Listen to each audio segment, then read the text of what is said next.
Hello प्यारे बच्चों। तो आइए आज हम पढ़ते हैं एक नया अध्याय 5 नई समस्याएं, और ये भारत की खोज कक्षा 8 से लिया गया है। तो आइए शुरू करें। अरब और मंगोल। जब हर्ष उत्तर भारत के में एक शक्तिशाली साम्राज्य के शासक थे और विद्वान चीनी यात्री हुआन सांग नालंदा में अध्ययन कर रहे थे, उसी समय अरब में इस्लाम अपना रूप ग्रहण कर रहा था। भारत के मध्य भाग तक पहुंचने में इसे लगभग 600 वर्ष लग गए, और जब उसने राजनीतिक विजय के साथ भारत में प्रवेश किया तब वह बहुत बदल चुका था और उसके नेता दूसरे लोग थे। अरब वाले भारत के उत्तर पश्चिमी छोर तक पहुंचकर वहीं रुक गए। अरब सभ्यता का क्रमश पतन हुआ और मध्य तथा पश्चिमी एशिया में तुर्की जातियां आगे आई। भारत के सीमावर्ती प्रदेश से यही तुर्क और अफगान इस्लाम को राजनीतिक शक्ति के रूप में भारत लाए। अरबों ने बड़ी आसानी से दूर दूर तक फैलकर तमाम इलाके फतह किए, पर भारत में वे तब भी और बाद में भी सिंध से आगे नहीं बढ़े। शायद भारत में तब भी आक्रमणकारियों को रोकने के लिए काफ़ी मजबूत था। किसी हद तक इसका कारण अरबों के आंतरिक झगड़े भी हो सकते हैं। सिंध बगदाद की केंद्रीय सत्ता से अलग होकर एक छोटा सा स्वतंत्र राज्य हो गया। हालांकि आक्रमण नहीं हुआ, पर भारत और अरब के बीच संपर्क बढ़ने लगा। दोनों ओर से यात्रियों का आना जाना हुआ। राजदूतावासों की अदला बदली हुई। भारतीय पुस्तकें विशेषकर गणित और खगोल शास्त्र पर बगदाद पहुंची और वहां अरबी में उनके अनुवाद हुए। बहुत से भारतीय चिकित्सक बगदाद गए। यह व्यापार और सांस्कृतिक संबंध उत्तर भारत तक सीमित नहीं थे। भारत के दक्षिणी राज्यों ने भी इसमें हिस्सा लिया, विशेषकर राष्ट्रकूटों ने, जो भारत के पश्चिमी तट से व्यापार किया करते थे। इस लगातार संपर्क के कारण भारतीयों को अनिवार्य रूप से इस नए धर्म इस्लाम की जानकारी हो गई। इस नए धर्म को फैलाने के लिए प्रचारक भी आए और उनका स्वागत हुआ। मस्जिदें बनी। न शासन ने इसका विरोध किया, न जनता ने, न कोई धार्मिक झगड़े हुए। सब धर्मों का आदर और पूजा के सभी तरीकों के प्रति सहनशीलता का व्यवहार करना भारत की प्राचीन परंपरा थी। अतः राजनीतिक ताकत के रूप में आने से कई शताब्दी पहले इस्लाम भारत में एक धर्म के रूप में आ गया था। अब अगला टॉपिक है बच्चों, महमूद गजनवी और अफगान। लगभग 300 वर्ष तक भारत पर कोई और आक्रमण नहीं हुआ। 1000 ईसा के आसपास अफगानिस्तान के सुल्तान महमूद गजनवी ने भारत पर आक्रमण करने आरंभ किए। महमूद गजनवी तुर्क था जिसने मध्य एशिया में अपनी ताकत बढ़ा ली थी। उसने बड़ी निर्ममता से कई आक्रमण किए जिसमें बहुत खून खराबा हुआ। हर बार महमूद अपने साथ बहुत बड़ा खजाना ले गया। हिंदू धूल कणों की तरह चारों तरफ बिखर गए और उनकी याद भर लोगों के मुंह में पुराने किस्से की तरह बाकी रह गई। जो तितर बितर होकर बचे रहे, उनके मन में सभी मुसलमानों के प्रति गहरी नफरत पैदा हो गई। अनुमान लगाया जा सकता है कि महमूद ने कितनी बार तबाही की थी, पर महमूद ने उत्तरी भारत के सिर्फ एक टुकड़े को छुआ और लूटा था जो उसके धावे के रास्ते में पड़ा था। पूरा मध्य पूर्वी और दक्षिणी भारत उससे पूरी तरह बच गया था। महमूद ने पंजाब और सिंधु को अपने राज्य में मिला लिया। वह हर धावे के बाद गजनी लौट जाता था। वह कश्मीर पर विजय नहीं पा सका। यह पहाड़ी देशों से रोकने और मार भगाने में सफल हो गया। काठियावाड़ में सोमनाथ से लौटते हुए राजस्थान के रेगिस्तानी इलाकों में भी उसे भारी हार खानी पड़ी। इस आखिरी धावे के बाद वह फिर कभी नहीं लौटा। महमूद की मृत्यु 1030 ईसा में हुई। उसकी मृत्यु के बाद 160 वर्षों से अधिक समय तक न तो भारत पर कोई आक्रमण हुआ और न ही पंजाब के आगे तुर्की शासन का विस्तार हुआ। इसके बाद शाहबुद्दीन गौरी नाम के एक अफगान ने गजनी पर कब्जा कर लिया और गजनवी साम्राज्य का अंत हो गया। उसने पहले लाहौर पर धावा किया और फिर दिल्ली पर। दिल्ली के राजा पृथ्वीराज चौहान ने उसे पूरी तरह पराजित कर दिया। शाहबुद्दीन अफगानिस्तान लौट गया और अगले साल एक और फौज लेकर लौटा। इस बार उसकी जीत हुई और 1192 ईसा में वह दिल्ली के तख्त पर बैठा। दिल्ली फतेह करने का मतलब यह नहीं था कि बाकी भारत भी फतेह हो गया। दक्षिण में चौल शासक अभी भी बहुत शक्तिशाली थे और उनके अलावा दूसरे स्वतंत्र राज्य भी थे। अफगानों को दक्षिण भारत के बड़े हिस्से तक अपने शासन का विस्तार करने में 1.5 शताब्दी और लगी, लेकिन इस नई व्यवस्था में दिल्ली का स्थान महत्वपूर्ण भी था और प्रतीकात्मक भी। भारत पर महमूद गजनवी के आक्रमण का परिणाम यह हुआ कि कुछ समय के लिए पंजाब बाकी भारत से अलग हो गया। 12वीं शताब्दी के अंत में आने वाले अफगानों की बात कुछ और ही थी।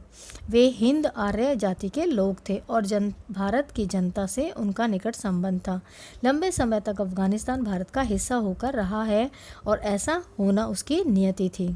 14वीं शताब्दी के अंत में तुर्क मंगोल तैमूर ने उत्तर की ओर से आकर दिल्ली की सल्तनत को ध्वस्त कर दिया और कुछ ही महीने भारत में रहा। वह दिल्ली आया और लौट गया, पर जिस रास्ते से वह आया उसी को उसने वीरान कर दिया। जिन लोगों को उसने कत्ल किया था उन्हीं के खोपड़ियों के मीनारों से वह रास्ते को सजाता चला गया। दिल्ली खुद मुर्दों का शहर बन गई। सौभाग्य से वह बहुत आगे नहीं बढ़ा और पंजाब के कुछ हिस्सों और दिल्ली को ही वह भयानक विपत्ति झेलनी पड़ी। दिल्ली को मौत की नींद से उठने में कई वर्ष लगे। जागने पर वह विशाल साम्राज्य की राजधानी नहीं रह गई थी। तैमूर के हमले ने साम्राज्य को तोड़ दिया था और उसके खंडहरों पर दक्षिण में कई राज्य उठ खड़े हुए थे। इससे बहुत पहले 14वीं शताब्दी के आरंभ में 2 बड़े राज्य कायम हुए थे, गुलबर्ग और बहमनी, जो बहमनी राज्य के नाम से प्रसिद्ध है, और विजयनगर का हिंदू राज्य। दिल्ली की तबाही के बाद उत्तरी भारत कमजोर पड़कर टुकड़ों में बंट गया। दक्षिण भारत की स्थिति बेहतर थी और वहाँ के राज्यों में सबसे बड़ी और शक्तिशाली रियासत विजयनगर थी। इस रियासत और नगर ने उत्तर के बहुत से हिंदू शरणार्थियों को आकर्षित किया। उपलब्ध वृत्तांतों से पता चलता है कि शहर बहुत समृद्ध और सुंदर था।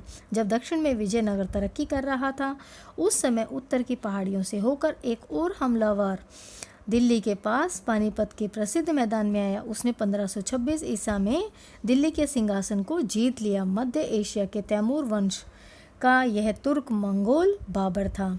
भारत में मुगल साम्राज्य की नींव उसी ने डाली। तो बच्चों, कई बार क्वेश्चन पूछा जाता है कि भारत में मुगल साम्राज्य की नींव किसने डाली, तो उत्तर है बाबर ने। अब अगला टॉपिक है बच्चों, समन्वय और मिलीजुली संस्कृति का विकास। कबीर, गुरु नानक और अमीर खुसरो के बारे में हम पढ़ेंगे।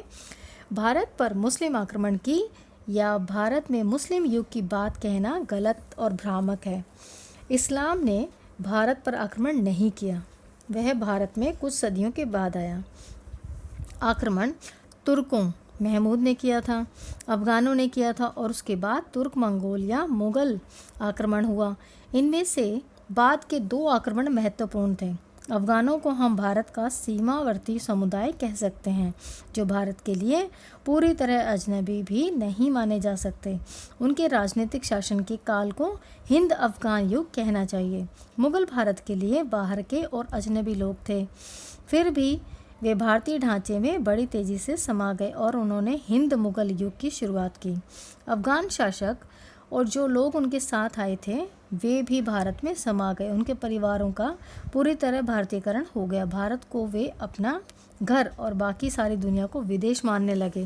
राजनीतिक झगड़ों के बावजूद उन्हें सामान्यतः इसी रूप में स्वीकार कर लिया गया और राजपूत राजाओं में भी बहुतों ने उन्हें अपना अधिराज मान लिया। पर कुछ ऐसे राजपूत सरदार थे जिन्होंने उनकी अधीनता अस्वीकार कर दी और भयंकर झगड़े हुए। दिल्ली के प्रसिद्ध सुल्तान फिरोज शाह की मां हिंदू थी। यही स्थिति गयासुद्दीन तुगलक की थी। अफगान, तुर्की और हिंदू सामंतों के बीच विवाह होते तो थे, पर आमतौर पर नहीं। दक्षिण के गुलबर्ग के मुस्लिम शासक ने विजयनगर की हिंदू राजकुमारी से बहुत धूमधाम से विवाह किया था। इस दौर में कुशल प्रशासन का विकास हुआ और यातायात के साधनों के विशेष रूप में सुधार हुआ। मुख्यतः सैनिक कारणों से सरकार अब और अधिक केंद्रीकृत हो गई, गो कि उसने इस बात का ध्यान रखा कि स्थानीय रीति रिवाजों में हस्तक्षेप न करें।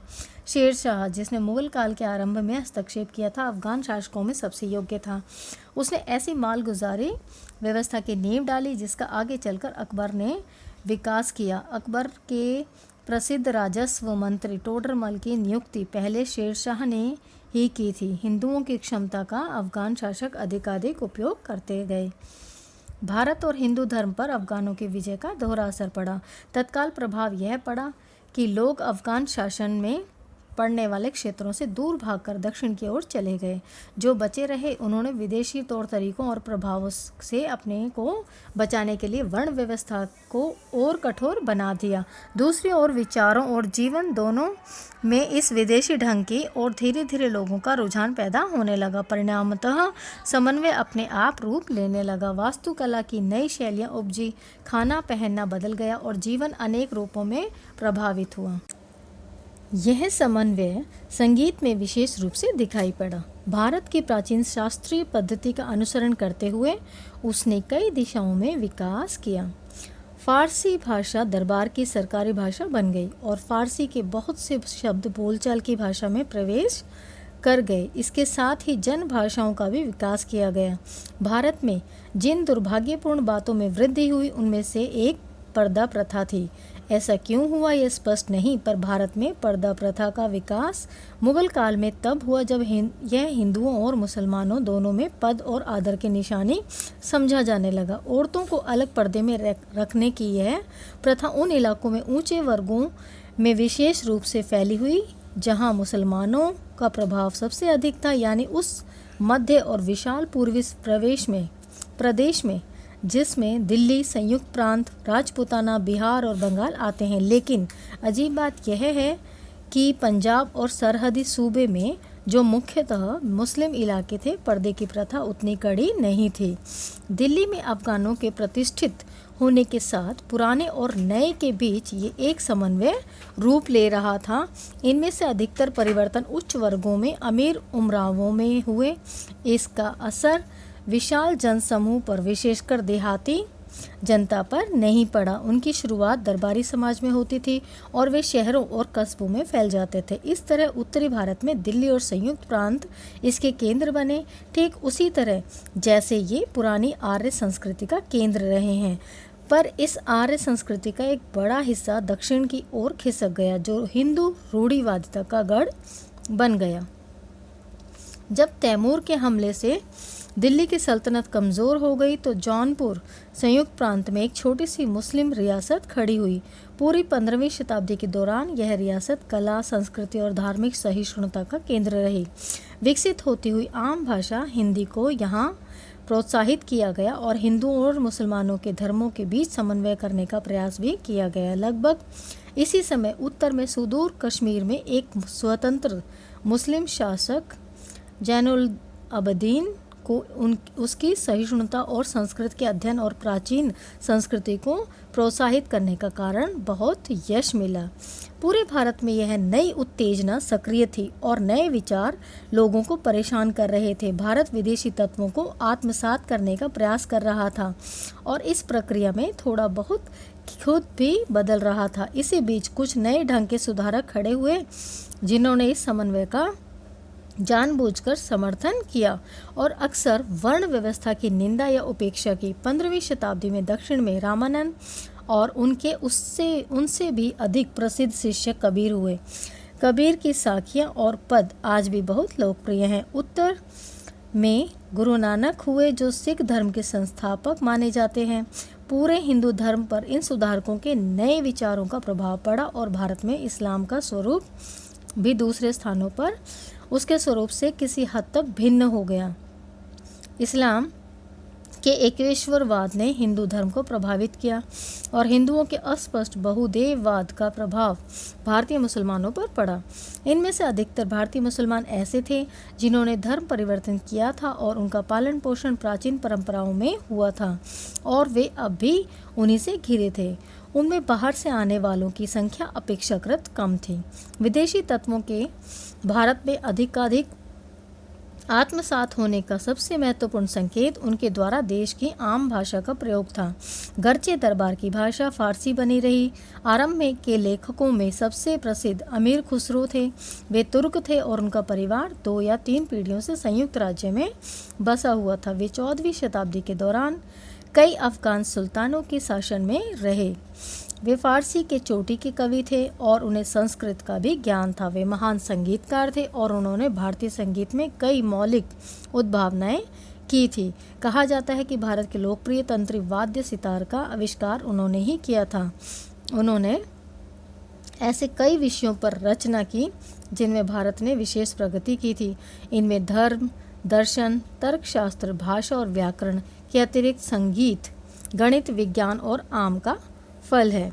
उनकी प्रसिद्धि का आधार उनके लोक प्रचलित गीत हैं, जिन्हें उन्होंने बोलचाल की सामान्य हिंदी में लिखा था। उन्होंने ग्रामीण जनता से केवल उनकी भाषा ही नहीं ली, बल्कि उनके रीति रिवाज और रहन सहन के ढंग का भी वर्णन किया। उन्होंने विभिन्न ऋतुओं और जीवन के विभिन्न पहलुओं पर गीत लिखे। वे गीत अब भी उत्तर और मध्य भारत के किसी भी गांव या नगर में सुनाई पड़ सकते हैं। अमीर खुसरो ने अनगिनत पहेलियां भी लिखी। अपने लंबे जीवन काल में ही खुसरो अपने गीतों और पहेलियों के लिए बहुत प्रसिद्ध हो गए थे। ऐसी कोई और मिसाल नहीं मिलती जहां 600 साल पहले लिखे गए गीतों की लोकप्रियता आम जनता के बीच बराबर बनी रही हो और बोलों में बिना परिवर्तन किए वे अब भी उसी तरह गाए जाते हों। तो बच्चों, ये टॉपिक यहाँ तक था। अब हम अगला टॉपिक पढ़ेंगे, बाबर और अकबर, भारतीयकरण की प्रक्रिया। बाबर और अकबर, भारतीयकरण की प्रक्रिया। अकबर भारत में मुगल खानदान का तीसरा शासक बना, फिर भी साम्राज्य की बुनियाद उसी ने पक्की की। उसके बाबा ने दिल्ली के सिंहासन पर 1526 ईस्वी में विजय प्राप्त कर ली थी। भारत में आने के 4 वर्ष के भीतर ही बाबर की मृत्यु हो गई। उसका अधिकतर समय युद्ध में और आगरा में एक भव्य राजधानी बनाने में बीता। यह काम उसने कुसुन तुतीना के एक प्रसिद्ध वास्तुशिल्पी को बुलाकर कराया। बाबर का व्यक्तित्व आकर्षक है। वह नई जागृति का शहजादा है, बहादुर और साहसी, जो कला और साहित्य तथा अच्छे रहन सहन का शौकीन है। उसका पौत्र अकबर उससे भी अधिक आकर्षक और गुणवान है। वह बहादुर और दुस्साहसी है, योग्य सेना नायक है और इन सब के अलावा विनम्र और दयालु है, आदर्शवादी और स्वप्नदर्शी है। साथ ही वह लोगों का ऐसा नेता है जो अपने अनुयायियों में तीव्र स्वामी भक्ति उत्पन्न कर सके। वह लोगों के दिल और दिमाग पर विजय हासिल करना चाहता था। अखंड भारत का पुराना सपना उसमें फिर आकार लेने लगा। ऐसा भारत जो केवल राजनीतिक दृष्टि से एक राज्य न हो, बल्कि जिसकी जनता पर परस्पर सहज संबंध हो। 1556 ईस्वी से आरंभ होने वाले अपने लंबे शासन के लगभग 50 वर्ष के दौरान वह बराबर इसी लक्ष्य की पूर्ति के लिए कोशिश करता रहा। बहुत से स्वाभिमानी राजपूत सरदारों को उसने अपनी ओर मिला लिया। उसने एक राजपूत राजकुमारी से शादी की। उसका बेटा और वारिस जहांगीर इस तरह आधा मुगल और आधा हिंदू राजपूत था। जहांगीर का बेटा शाहजहां भी राजपूत माँ का बेटा था, इसलिए यह तुर्क मंगोल वंश तुर्क या मंगोल होने की अपेक्षा कहीं अधिक भारतीय था। राजपूत राजघरानों से संबंध बनाने से उसका साम्राज्य बहुत मजबूत हुआ। इस मुगल राजपूत सहयोग ने, जो बाद के शासकों के शासन में भी इसी तरह चलता रहा, केवल सरकार, प्रशासन और सेना को ही नहीं, कला, संस्कृति और रहन सहन को भी प्रभावित किया। पर अकबर को राजपूताना में मेवाड़ के राणा प्रताप की अभिमानी और अदम्य आत्मा का दमन करने में सफलता नहीं मिली।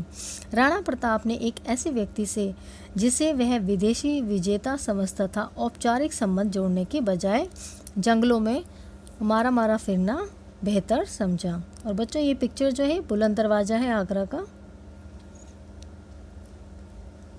अकबर ने अपने चारों ओर अत्यंत प्रतिभाशाली लोगों का समुदाय इकट्ठा किया था, जो उसके आदर्शों के प्रति समर्पित थे। इन लोगों में फैजी और अबुल फजल नाम के 2 मशहूर भाई, बीरबल राजा मान सिंह और अब्दुल रहीम खान खाना शामिल थे। उसने एक ऐसे नए समन्वित धर्म की शुरुआत करने का प्रयत्न किया जो सबको मान्य हो। स्वयं अकबर निश्चित रूप से हिंदुओं में उतना ही लोकप्रिय था जितना मुसलमानों में। मुगल वंश भारत में इस तरह स्थापित हुआ जैसे वह भारत का अपना वंश हो। यांत्रिक उन्नति और रचनात्मक शक्ति में एशिया और यूरोप के बीच अंतर। अकबर के दरबार के पुर्तगाली जेसुइट बताते हैं कि उसकी दिलचस्पी बहुत सी बातों में थी और वह उन सब के बारे में जानकारी हासिल करना चाहता था। उसे सैनिक और राजनीतिक मामलों का पूरा ज्ञान तो था ही, साथ ही बहुत सी यांत्रिक कलाओं का भी। फिर भी यह अजीब बात है कि उसकी जिज्ञासा एक बिंदु पर जाकर रुक गई। यदि अकबर ने इस तरफ ध्यान दिया होता तो पता लगाया होता कि संसार के दूसरे हिस्सों में क्या हो रहा है, तो उसने राजनीतिक तो उसने सामाजिक परिवर्तन की। बच्चों ये लाल किला की फ़ोटो है, दिल्ली, बुनियाद रख दी होती, और ये ताजमहल है आगरा में।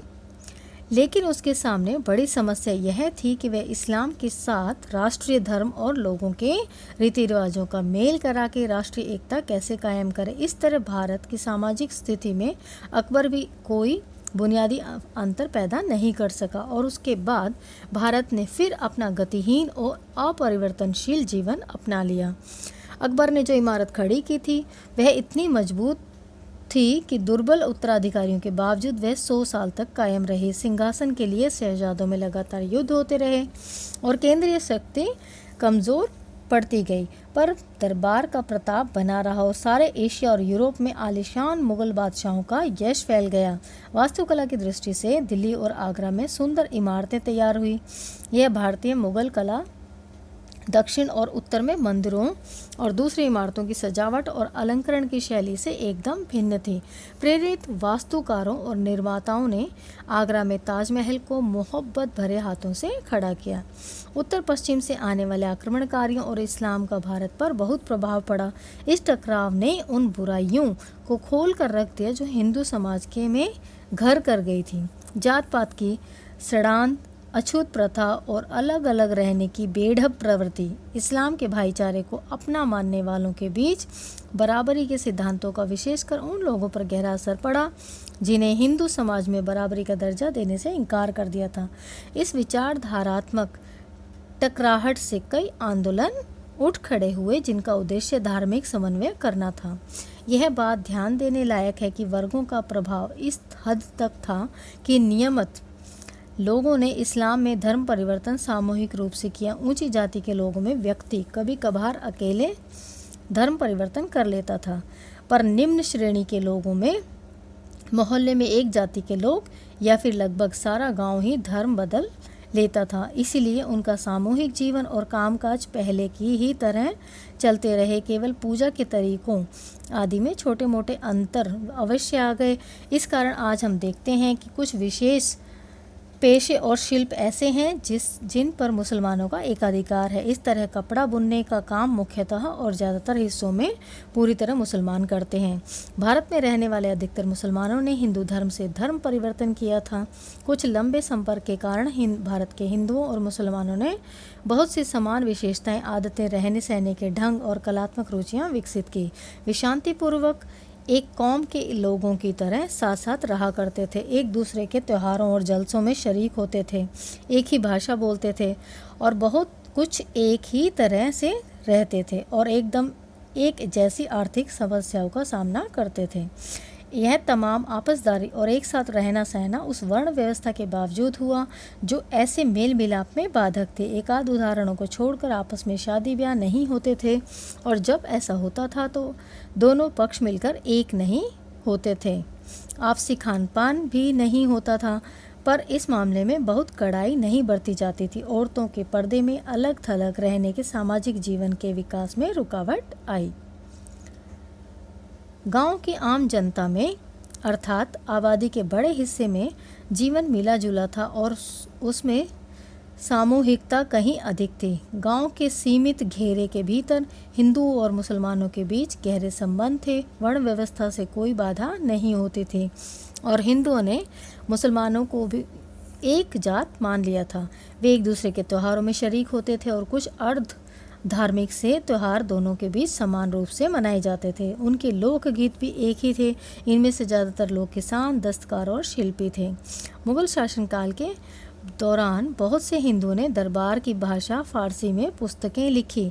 इनमें से कुछ पुस्तकें कालजी रचनाएं मानी जाती हैं और इसी समय मुसलमान विद्वानों ने फारसी में संस्कृत की पुस्तकों का अनुवाद किया और हिंदी में लिखा।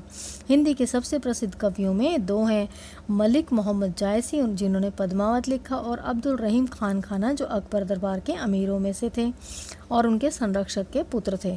खान खाना अरबी, फारसी और संस्कृत तीनों भाषाओं के विद्वान थे और उनकी हिंदी कविता का स्तर बहुत ऊंचा था। कुछ समय तक वे शाही सेना का सिपह सालार रहे। फिर भी उन्होंने मेवाड़ के उन राणा प्रताप की प्रशंसा में लिखा जो बराबर अकबर से युद्ध करते रहे और उनके सामने कभी हथियार नहीं डाले। औरंगजेब ने उल्टी गंगा बहाई, हिंदू राष्ट्रवाद का उभार। शिवाजी औरंगजेब समय के विपरीत चलने वाला शासक था। अपनी सारी योग्यता और उत्साह के बावजूद उसने अपने पूर्वजों के द्वारा किए गए कामों पर पानी फेरने का प्रयास किया। वह धर्मांध और कठोर नैतिकतावादी था। उसे कला या साहित्य से कोई प्रेम नहीं था। हिंदुओं का पुराना घृणित जजिया कर लगाकर और उनके बहुत से मंदिरों को तुड़वाकर उसने अपनी प्रजा के बहुत बड़े हिस्से को नाराज़ कर दिया। उसने उन अभिमानी राजपूतों को भी नाराज़ कर दिया जो मुगल साम्राज्य के अवलंब और स्तंभ थे। उत्तर में सिख उठ खड़े हुए।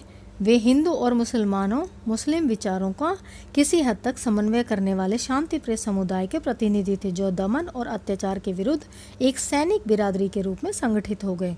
भारत के पश्चिमी समुद्र तट पर उसने प्राचीन राष्ट्रकूटों के वंशज लड़ाकू मराठों को क्रुद्ध कर दिया। ठीक ऐसे समय पर जब उनके बीच एक अद्भुत सेना नायक उठ खड़ा हुआ था, मुगल साम्राज्य के दूर दूर तक फैले क्षेत्रों में उत्तेजना फैल गई और पुनर्जागरणवादी विचार पनपने लगा जिसमें धर्म और राष्ट्रवाद का मेल था। वह आधुनिक युग और जैसा धर्मनिरपेक्ष ढंग का राष्ट्रवाद नहीं था, न ही इसकी व्याप्ति पूरे भारत में थी।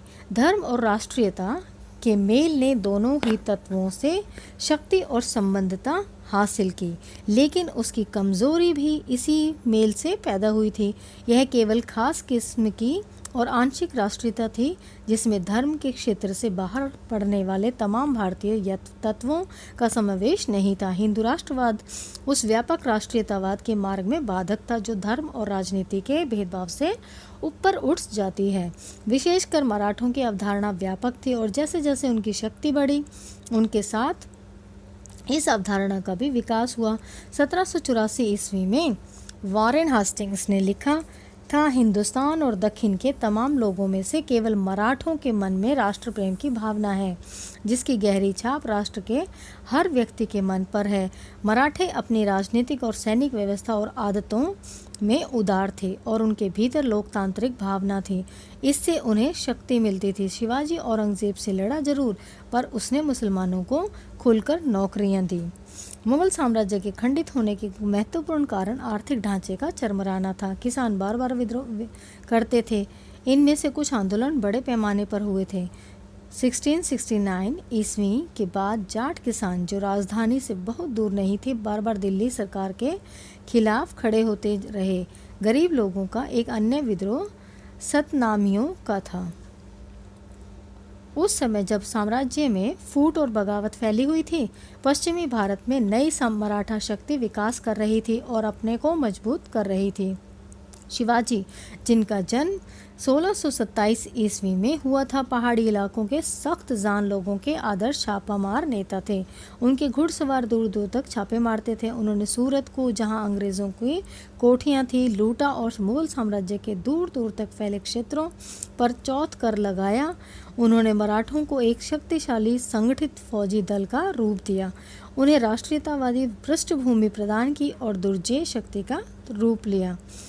1680 ईस्वी में उनकी मृत्यु हो गई, लेकिन मराठा शक्ति तब तक बढ़ती गई जब तक भारत पर उसका प्रभुत्व नहीं हो गया। प्रभुत्व के लिए मराठों और अंग्रेज़ों के बीच संघर्ष, अंग्रेज़ों की विजय। सन 1707 में औरंगजेब की मृत्यु के बाद 100 वर्ष तक भारत पर अधिकार करने के लिए विविध रूपों से संघर्ष चलता रहा। 18वीं शताब्दी में भारत पर अधिकार के 4 दावेदार थे। इनमें से भारतीय थे मराठे और दक्षिण में हैदर अली और उसका बेटा टीपू सुल्तान। विदेशी थे फ्रांसीसी और अंग्रेज। सदी के पूर्वार्ध में यह लगभग निश्चित जान पड़ता था कि मराठे पूरी भारतवर्ष पर अपनी हुकूमत कायम कर लेंगे और मुगल शासन के उत्तराधिकारी होंगे। कोई शक्ति इतनी मजबूत नहीं रह गई थी कि उनका सामना कर सके। ठीक उसी समय 1739 उत्तर पश्चिमी में एक नया बवंडर उठ खड़ा हुआ और ईरान का नादिर शाह दिल्ली पर टूट पड़ा। उसने बड़ी मारकाट और लूटपाट मचाई और अपने साथ बेशुमार दौलत ले गया, जिसमें प्रसिद्ध तख्ते ताउस भी था। दिल्ली के शासक कमज़ोर और नपुंसक हो चुके थे और मराठों में नादिर शाह की टकराहट नहीं हुई। उसके हमले से मराठों का काम आसान हो गया। वे बाद के वर्षों में पंजाब में भी फैल गए। एक बार फिर ऐसा लगा कि भारत मराठाओं के अधीन हो जाएगा। नादिर शाह के आक्रमण से दिल्ली के मुगल शासकों का अधिकार और राज्य का रहा सहा दावा भी खत्म हो गया। जिस किसी के पास उन्हें नियंत्रित करने की शक्ति होती, वे उसी के हाथ की कठपुतली भर रह जाते। नादिर शाह के आने के से पहले ही उनकी यह हालत हो चुकी थी। उसने इस प्रक्रिया को पूरा कर दिया। फिर भी चले आते रिवाजों के दबाव के कारण अंग्रेजी ईस्ट इंडिया कंपनी और दूसरे लोग भी उनके पास प्लासी की लड़ाई से पहले तक उपहार और कर भेजते रहे। बाद में भी लंबे समय तक कंपनी दिल्ली के उस बादशाह के एजेंट के रूप में काम करती रही जिनके नाम के सिक्के 1835 ईस्वी तक चलते रहे। नादिर शाह के हमले का दूसरा परिणाम यह हुआ कि अफगानिस्तान भारत से अलग हो गया। अफगानिस्तान जो बहुत लंबे समय से भारत का हिस्सा था, उससे कटकर अब नादिर शाह के राज्य का हिस्सा बन गया।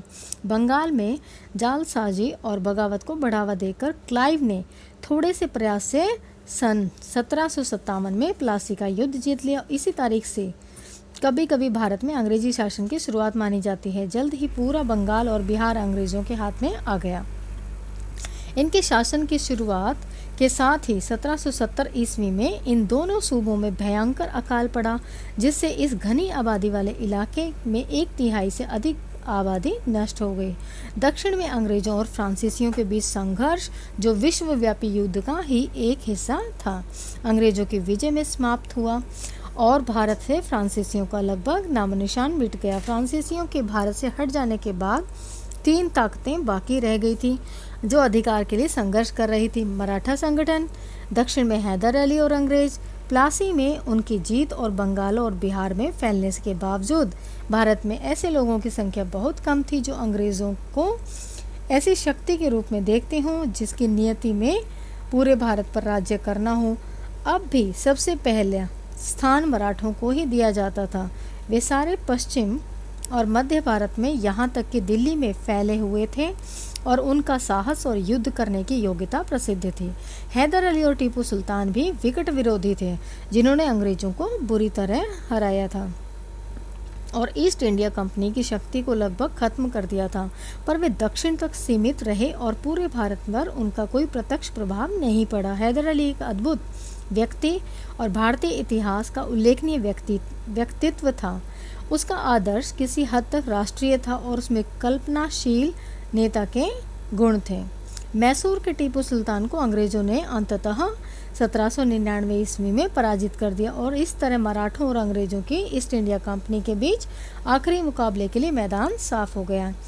लेकिन मराठा सरदारों के बीच आपसी वैर था और अंग्रेजों ने उनसे अलग अलग युद्ध करके उन्हें पराजित किया। उन्होंने 1804 ईस्वी में आगरा के पास अंग्रेजों को बुरी तरह हराया, लेकिन 1818 ईस्वी तक आते आते मराठा शक्ति अंतिम रूप से कुचल दी गई और उन बड़े सरदारों ने जो मध्य भारत में उनका प्रतिनिधित्व कर रहे थे, ईस्ट इंडिया कंपनी की अधीनता स्वीकार कर ली। अंग्रेज इसके बाद भारत के अधिकांश भाग के शासक हो गए और वे देश पर सीधे या फिर अपने अधीनस्थ राजाओं के माध्यम से शासन करने लगे। हमें बार बार याद दिलाया जाता है कि अंग्रेजों ने भारत को अव्यवस्था और अराजकता से बचाया। यह बात इस हद तक सही है कि उन्होंने उस युग के बाद, जिसे मराठों ने आतंक का युग कहा है, सुव्यवस्थित शासन कायम किया, लेकिन यह अव्यवस्था और अराजकता कुछ दूर तक ईस्ट इंडिया कंपनी और भारत में उनके प्रतिनिधियों की नीति का कारण ही फैली थी। यह कल्पना भी की जा सकती है कि अंग्रेजों की सहायता के बिना भी संघर्ष की समाप्ति के बाद शांति और व्यवस्थित शासन की स्थापना हो ही सकती थी। ठीक है बच्चों, यहाँ तक क्लियर है। अभी नेक्स्ट टॉपिक हमारा होगा रणजीत सिंह और जय सिंह। रणजीत सिंह और जय सिंह। आतंक के इस दौर में जनता सामान्यतः त्रस्त और पस्त जरूर थी, पर अनेक व्यक्ति ऐसे अवश्य रहे होंगे जो उस समय सक्रिय नई शक्तियों को समझना चाहते होंगे, लेकिन घटनाओं की बाढ़ ने उन्हें दबा दिया और उनका कोई प्रभाव न पड़ सका।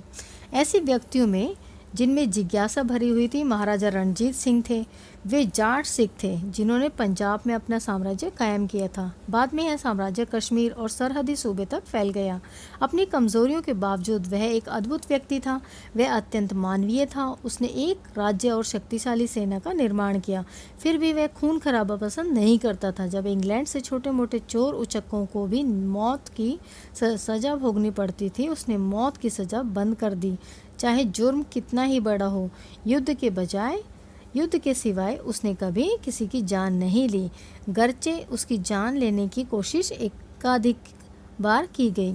उसका शासन निर्दयता और दमन से मुक्त था। एक दूसरा पर कुछ और ही ढंग का भारतीय राजनेता राजपुताने में जयपुर का सवाई जयसिंह था।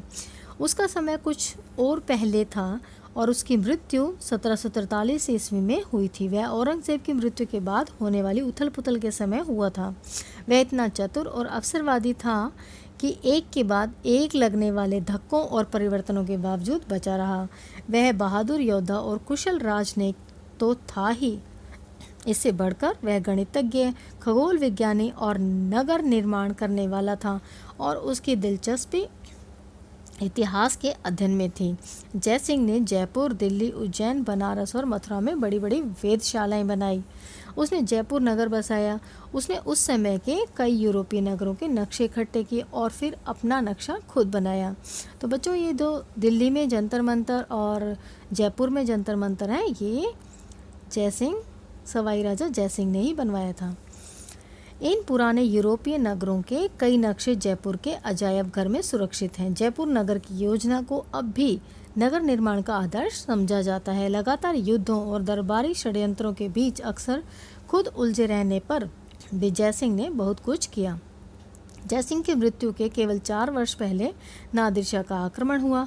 भारतीय इतिहास के सबसे अधिक अंधकार में युग में, जब उथल पुथल और युद्ध और उपद्रवों से माहौल भरा था, राजपूताना के ठेठ सामंती वातावरण में जयसिंह ने वैज्ञानिक की तरह उठकर काम किया। ये बात बहुत महत्वपूर्ण है। भारत की आर्थिक पृष्ठभूमि। इंग्लैंड के 2 रूप। अपने आरंभिक दिनों में ईस्ट इंडिया कंपनी का मुख्य काम था भारतीय माल लेकर यूरोप में व्यापार करना। कंपनी को इससे बहुत लाभ हुआ। भारतीय कारीगरों और शिल्पियों की कारीगरी इस स्तर पर थी कि वे इंग्लैंड में उत्पादन के उच्चतर तकनीकों की बड़ी सफलता से मुकाबला कर सकते थे। जब इंग्लैंड में मशीनों का युग शुरू हुआ, उस समय भी भारतीय वस्तुएं इतनी बहुतायत से वहाँ भरी रहती थी कि भारी चुंगी लगाकर और कुछ चीज़ों का तो आना बंद करके रोकना पड़ा। पर यह बात स्पष्ट है कि भारत का अर्थतंत्र चाहे जितना विकसित रहा हो, वह बहुत दिनों तक उन देशों के माल से मुकाबला नहीं कर सकता था जिनका औद्योगिकरण हो चुका था। आवश्यक हो गया कि या तो वह अपने यहाँ कल कारखाने लगाए या विदेशी आर्थिक घुसपैठ का सामने समर्पण करे, जिसका आगे परिणाम होता राजनीतिक हस्तक्षेप। हुआ यह कि विदेशी राजनीतिक हुकूमत ने यहाँ पहले आकर बड़ी तेज़ी से उस अर्थतंत्र को नष्ट कर दिया जिसे भारत ने खड़ा किया था, और उसकी जगह कोई निश्चित और रचनात्मक चीज़ सामने नहीं आई। ईस्ट इंडिया कंपनी सर्वशक्तिमान थी। व्यापारियों की कंपनी होने के कारण वह धन कमाने पर तुली हुई थी। ठीक उस समय जब वह तेज़ी से अपार धन कमा रही थी, एडम स्मिथ ने सन 1776 में द वेल्थ ऑफ नेशंस में लिखा था, एकमात्र व्यापारियों की कंपनी की सरकार किसी भी देश की के लिए सबसे बुरी सरकार है। इंग्लैंड का भारत में आगमन तब हुआ जब 1600 ईस्वी में रानी एलिजाबेथ ने ईस्ट इंडिया कंपनी का परवाना दिया। उस समय शेक्सपियर जीवित था और लिख रहा था। 1608 ईस्वी में मिल्टन का जन्म हुआ। उसके बाद हैम्पडेन और कॉमवेल सामने आए और राजनीतिक क्रांति हुई। 1660 में इंग्लैंड की रॉयल सोसाइटी की स्थापना हुई, जिसने विज्ञान की प्रगति में बहुत हिस्सा लिया। 100 साल बाद कपड़ा बुनने की तेज ढरकी का आविष्कार हुआ और उसके बाद तेजी से एक एक करके काटने की कला, इंजन और मशीन के करघे निकले।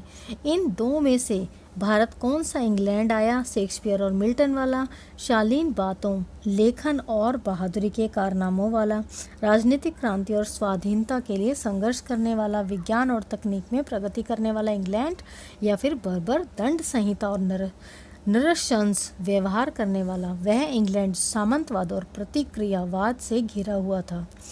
ये इंग्लैंड एक दूसरे को प्रभावित करते हुए साथ साथ चल रहे थे और इन्हें एक दूसरे से अलग नहीं किया जा सकता। फिर भी यह हो जाता है कि गलत इंग्लैंड गलत भारत के संपर्क में आकर उसे बढ़ावा दे। संयुक्त राज्य अमेरिका के स्वतंत्र होने का समय लगभग वही है जो भारत के स्वतंत्रता खोने का समय है। यह सच है कि अमेरिकियों में बहुत गुण हैं और हम में बहुत सी कमज़ोरियां हैं। यह भी सच है कि अमेरिका में नई शुरुआत के लिए बिल्कुल अनछुआ और साफ मैदान था, जबकि हम प्राचीन स्मृतियों और परंपराओं से जकड़े हुए थे। फिर भी इस बात की कल्पना करना कठिन नहीं है कि यदि ब्रिटेन ने भारत में यह बहुत भारी बोझ नहीं उठाया होता जैसा कि उन्होंने हमें बताया है और लंबे समय तक हमें स्वराज्य करने की वह कठिन कला नहीं सिखाई होती जिससे हम इतने अनजान थे, तो भारत न केवल अधिक स्वतंत्र और अधिक समृद्ध होता, बल्कि विज्ञान और कला के क्षेत्र में और उन सभी बातों में जो जीवन के जीने योग्य बनाती हैं, उसने कहीं अधिक प्रगति की होती। तो बच्चों, यहाँ तक ये चैप्टर था और मुझे उम्मीद है आपको ये समझ में आया होगा। धन्यवाद।